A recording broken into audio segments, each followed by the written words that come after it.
বিসমিল্লাহির রহমানির রহিম। আসসালামু আলাইকুম ওয়া রাহমাতুল্লাহ। প্রিয় শিক্ষার্থীরা, ওয়েলকাম টু মুমিনুলস টিচিং হোম।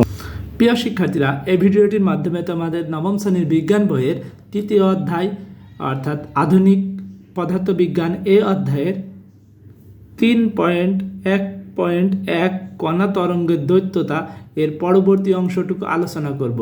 তাই বাড়তি কথা না বাড়িয়ে চলে যাচ্ছি মূল ভিডিওর আলোচনা অংশে।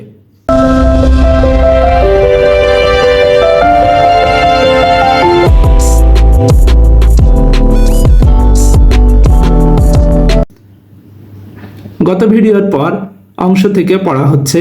আবার অন্যদিকে তোমরা নিশ্চয়ই এটিও জানো যে ইলেকট্রন হচ্ছে কণা, এর ভর আছে।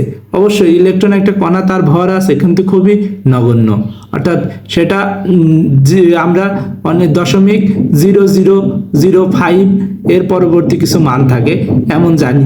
এর ভরবেগ আছে, এটি অন্য কণাকে আঘাত করে সরিয়ে দিতে পারে। অর্থাৎ দেখো, এর ভরবেগও আছে এবং অন্য কণাকে সরিয়ে দিতে পারে, একটা ইলেকট্রন আরেকটা ইলেকট্রনকে সরিয়ে দিতে পারে।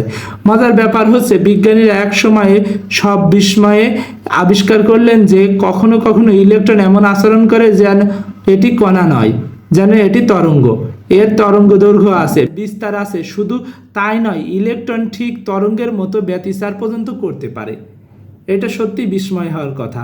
ইলেকট্রন এতই নিশ্চিতভাবে তরঙ্গের মতো আচরণ করে যে ইলেকট্রনের এই বৈশিষ্ট্য কাজে লাগিয়ে রীতিমতো ইলেকট্রন মাইক্রোস্কোপ তৈরি করা হয়েছে, যার সাহায্যে খুব ক্ষুদ্র বস্তু দেখা যায়। এরপরে বলা হচ্ছে, তাহলে প্রশ্ন হচ্ছে, আলো কি আসলে তরঙ্গ নাকি কণা?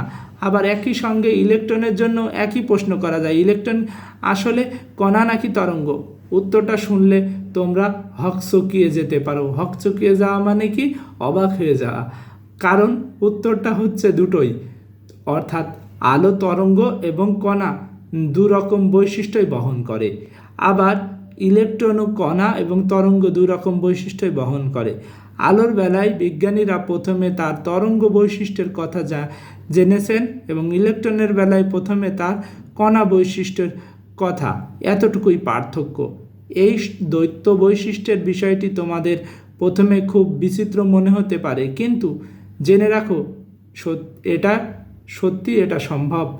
পদার্থবিজ্ঞানীরা এ বিষয়টি বলেন কণা তরঙ্গের দ্বৈততা, অর্থাৎ কণা এবং তরঙ্গের একই সাথে অবস্থান।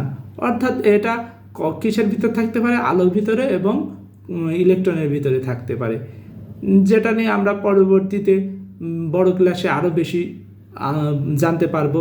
প্রিয় শিক্ষার্থীরা, এই ভিডিওর আলোচনা মূলত এতটুকুই ছিল।